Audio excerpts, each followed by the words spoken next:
নমস্কার বন্ধুরা, আশা করছি সবাই ভালো আছো, সুস্থ আছো। আজকে শুরুটা আমি করছি রান্নাঘর দিয়ে, কারণ আজকে লিপি নিয়েছে ছুটি। লিপির মাকে নিয়ে ডাক্তারের কাছে যাবে।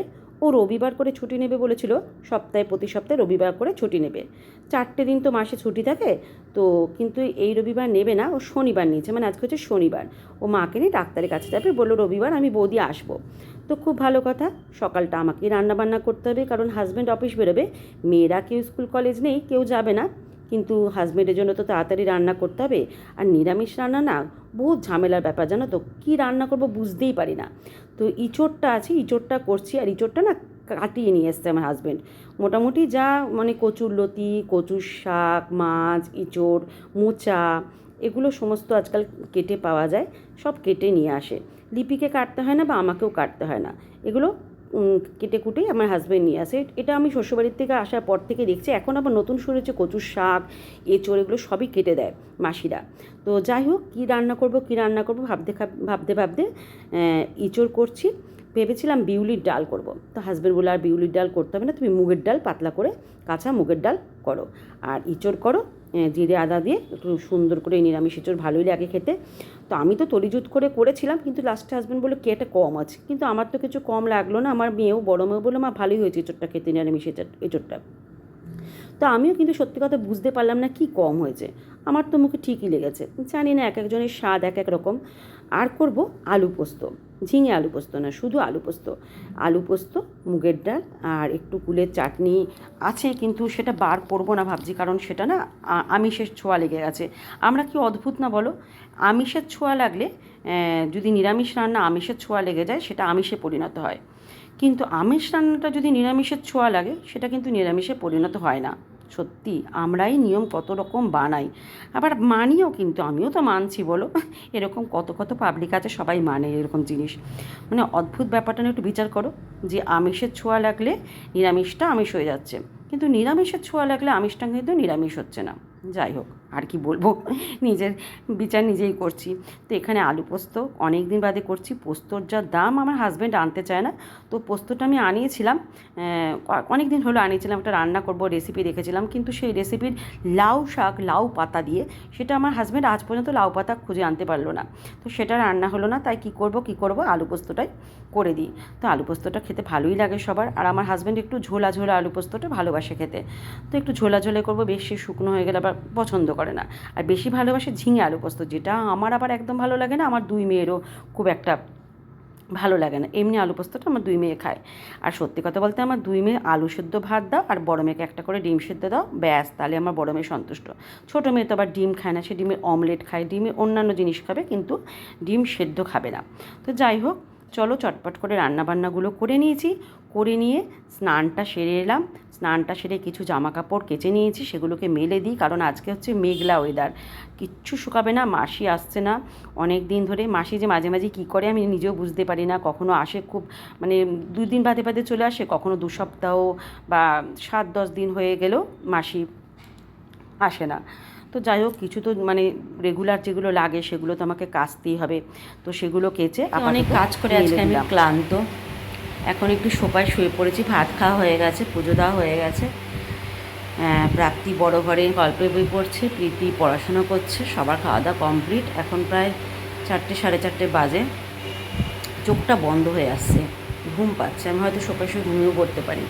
ওরা বলেছিল একটু পেয়ারা মেখে দিতে, কিন্তু আমার এতটাই এখন মানে এই লাগছে, এনার্জি পাচ্ছি না, ল্যাথ লাগছে যেটাকে বলে আজকালকার দিনে ভাষায়, সেটা আমার এখন লাগছে। আমার এখন উঠতে ইচ্ছা করছে না, পেয়ারা মাখতে ইচ্ছা করছে না, আমি একটুখানি ঘুমিয়ে নিই, তারপর পেয়ারা মাখবো।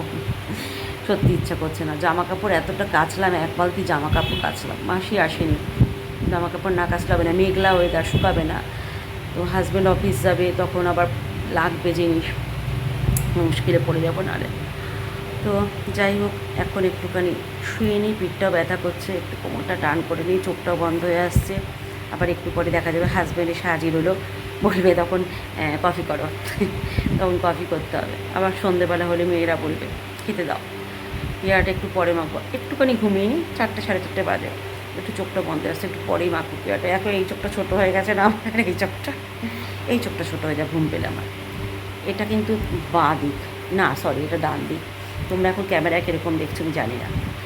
তো যাই হোক, চলো, শুধু জামা কাপড় ভাঁজ করে বাকি আছে। ও আজকে ভাঁজ হবে না আমার দ্বারা, আজ হবে না, কাল দেখবো। এই ফ্যানে আওয়াজ এতটাই জোরে না, হয়তো তোমরা ঘ্যারঘ্যারানির আওয়াজ পাচ্ছ। তো যাই হোক, চলো একটু শুয়ে নিই, পরে আবার বিকালবেলা দেখা।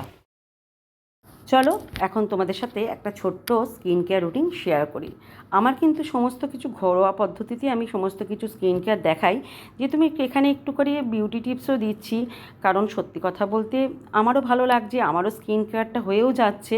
আমার তোমাদের সাথে শেয়ার করতে করতে আমার স্কিন কেয়ার রুটিন কিন্তু হয়ে যাচ্ছে, তা আমার স্কিনটা ভালোই থাকবে। তো যাই হোক, এখানে একটা টমেটো নিয়ে নিয়েছি, টমেটোটাকে ভালো করে ধুয়ে নিয়ে হাফ করে নিয়েছি। পুরো গোটা টমেটো লাগবে না, এই টমেটোটার যেটা হাফ রয়েছে সেটা আমি পরের দিন রান্নায় ব্যবহার করে দেবো। এটার মধ্যে দিয়ে নেব কফির প্যাকেট, হাজব্যান্ড তো রোজই কফি নিয়ে আসে, একটু কফি দিয়ে দিলাম। আর দেবো এখানে একটা জিনিস, সেটা হচ্ছে চিনি। এটা স্ক্রাবের কাজ করবে, জানো তো, খুব সুন্দর, তোমরা ইউজ করে দেখো। নিয়ে এটার মধ্যে দিয়ে দিলাম 1 চামচের মতো চিনি। এবার এটাকে মুখে আমি ভালো করে মাসাজ করতে থাকবো। তো দেখবে অনেকক্ষণ মাসাজ করার পর 5-10 মিনিট মাসাজ করে নেব।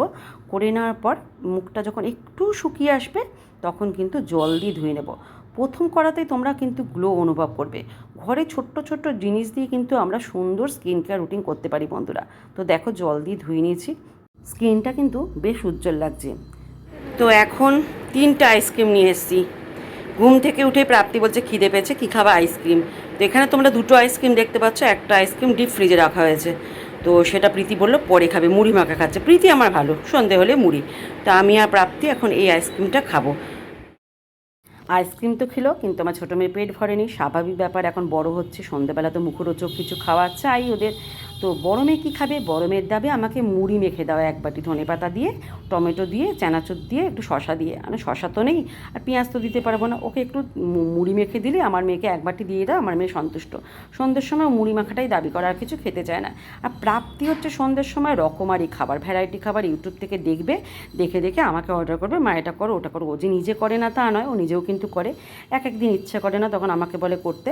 তো এখানে ম্যাগিরই একটা রেসিপি করছি, জাস্ট কিছুই না, মাখন দিয়েছি, মেয়োনিজ দিয়েছি, চিজ দিয়েছি, তারপর মেয়োনিজ দিলাম, আর দেবো ম্যাগি মশলা। আর কিছু যাবে কি আমার এখন মনে পড়ছে না, রেসিপিটা ওই দেখে দেখেই করেছিলাম সত্যি কথা বলতে। তো সে সমস্ত উপকরণগুলো দিয়ে ম্যাগিটা দিয়ে দেবো। এই যে ম্যাগি মশলা দিচ্ছি, ঠিকই বলেছি, ওই তো মাখন দিলাম, তারপর দিলাম চিজ, মেয়োনিজ, আর এই তো ম্যাগি মশলা, এই কটাই উপকরণ বোধহয় দিয়েছি। দিয়ে এগুলোকে ভালো করে কষিয়ে নিয়ে এর মধ্যে জল দিয়ে দেবো, জল দিয়ে ম্যাগিটাকে দিয়ে সেদ্ধ করে দেবো, সেদ্ধ করে দিয়ে মেখে দেবো। এই যে হচ্ছে অরিগানো দিয়েছি একটুখানি। তো আমি নুনটাকে অ্যাভয়েড করছিলাম, একটু নুন হয়ে গেছিলো, বেশি নুন না দিলেও চলতো, জানো তো। আমার মেয়েটা বললো নুন দাও নুন দাও, তো নুন দিয়েছিলাম, আমার মনে হলো একটু নুনটা বেশি হয়ে গেছে। তো যাই হোক, ওকে করে দিয়ে দিই এই রেসিপিটা, খাক, খেয়ে একটু শান্ত থাকুক। আবার রাত্রিবেলা হলেই বলবে মা আজকে ডিনারে কী তৈরি করেছো, মনোপুত না হলেই বলবে আমি তৈরি করে নেব। এই হচ্ছে আমার মেয়েরা। তো যাই হোক, চলো, এদিকে ম্যাগির রেসিপি মোটামুটি ডান।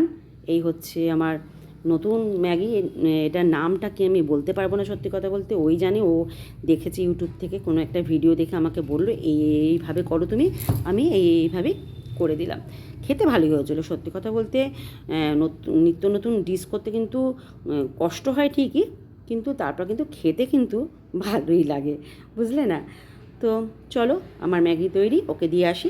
এবার চলে এসেছি রাত্রির বাজে এখন 10:30টার মতো। রুটি করতে হবে, আমার তো কিছু খাওয়ার নেই। ইঁচড় রয়েছে, আলু পোস্ত রয়েছে, আর গতকালকের একটু ঘুগনি রয়েছে, যেটা পেঁয়াজ রসুন দিয়ে করেছিলাম। আমার বড় মেয়ে বললো মা আমি ইঁচড় খাবো, আলু পোস্ত খাবো না, আর ঘুগনিটুকু রয়েছে, ঘুগনিটুকু দিও। কারণ সকালবেলায় প্রাপ্তিকে ঘুগনি রুটি দিয়েছিলাম, আর একটু ছিল, প্রীতি ভেবেছিলাম খাবে, কিন্তু প্রীতি সকালে আজকে কিছু ব্রেকফাস্ট করেনি, বেলা করে ঘুম থেকে উঠেছে। তো বললো আমি ঘুগনিটা দিয়ে আর ইঁচড়টা দিয়ে খাবো, আলু পোস্ত খাবো না। খুব ভালো কথা। তো 6টা রুটি করব, আর একটা এক্সট্রা রুটি করি, কারণ প্রাপ্তিকে আমি দেখেছি একটু ভালো রান্না হলে ও খায়, তো রুটিটা একটু বেশি নেয়। তো আমার হাজব্যান্ড বলে একটা রুটি এক্সট্রা করো। প্রীতিকে বললাম তোর থেকে একটু ঘুগনি ওকে দিয়ে দিস, তাহলে 3টে রুটি খাবে। তো সেই অনুযায়ী রুটিগুলো করে নিলাম আর বাদ বাকি জিনিস গরম করলাম। গরম করে সবাইকে খেতে দিয়ে সবথেকে বড় কাজ হচ্ছে রাত্রে বিছানা করা। 3 ঘরের বিছানা আমাকে করতে হয় এখন, কারণ ছোটো মেয়েও আলাদা করে শোয়। এই তো গরম পড়ছে, ছোটো মেয়ে তো আর শুতে পারবে না। এখন বাবার কাছে দাবি করেছে, বাবা আমার ঘরে একটা এসি কিনে দাও। দিদিভাইকেও তুমি সারপ্রাইজ দিচ্ছ, আমাকেও সারপ্রাইজ দাও। বাবা বলছে হ্যাঁ, ওটাই বাকি আছে। আলাম তুই আমাদের ঘরে চলে আসবি, নাহলে দিদিভাইয়ের সাথে শুবি। আর 2 মেয়ে যখন শোবে একসঙ্গে কি ঝগড়া করে জানো না, 2 মেয়ে এসির তলায় শোয়া নিয়ে। তো যাই হোক, এখনও সেরকম গরম পড়েনি। এবার যখন চড়া গরম শুরু হবে তখন তো প্রাপ্তি আর ওই ছোটো ঘরে শুতে পারবে না, তখন আমার বিছানা করার থেকে মুক্তি পাবে, একটা ঘরে বিছানা করার থেকে। তো চলো, রুটিটাও মোটামুটি হয়ে গেছে। আমার রুটি সচরাচর ফোলে না, তো রুটিটা করে আমি সবাইকে খেতে দিয়ে দিই। যে 12:30, আমার মেয়ে এখন পর্দা চেঞ্জ করতে ঢুকেছে। কি করছো মানে? আমাকে রাখতে হবে, আমি জানি। এখন কত বাসন মাজতে হবে। এখন দেখো বিছানা করতে এলাম, বলে দাঁড়াও মা বলে এখন পর্দা টাঙাচ্ছে। ভাই আলাদাই লেভেলের আমার ছোটো মেয়ে। আজকে সারাদিনে চুল আশ্রয়নি দেখো মেয়ে আমার। পারবি টাঙাতে তুই? দেখি কেমন পারিস। তাহলে একটু বাসনটা মেজে দিবি তো প্রাপ্তি আমার।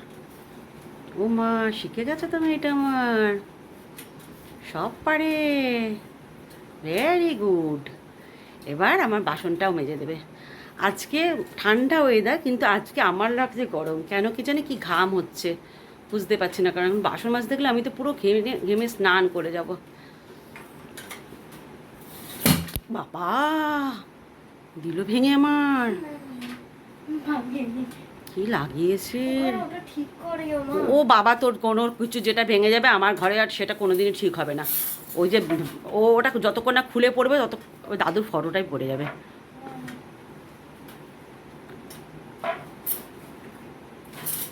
এটা ভেঙে গেছে, যেটা ভেঙে যাবে আমার ঘরে সেটা কোনোদিনই ঠিক হবে না। বাবা ঠিকই করবে না। পড়বে তোর মাথায় একদিন পড়বে। এই পর্দার ঝামেলা যত থেকে থেকে পর্দা চেঞ্জ হয়। এখন একটা চাদর অর্ডার দেওয়া হলো। আমি বললাম না এখন পর্দা না, আমি ওকে বললাম চাদর অর্ডার দিতে, তোর ঘরে চাদর নেই। চাদর অর্ডার দিল। আমার চয়েসের সাথে ওর চয়েস মেলে না, এই হয়ে গেছে ঝামেলা। তো যাই হোক, পর্দাটা টাঙাক, আমি বাসনটা মেজে আসি। দেখি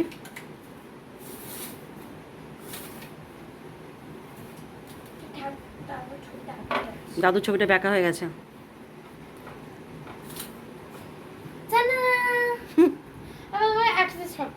ওই গোলাপি পর্দাটা খুলে দাও, ব্যাস আর কিছু চাই না।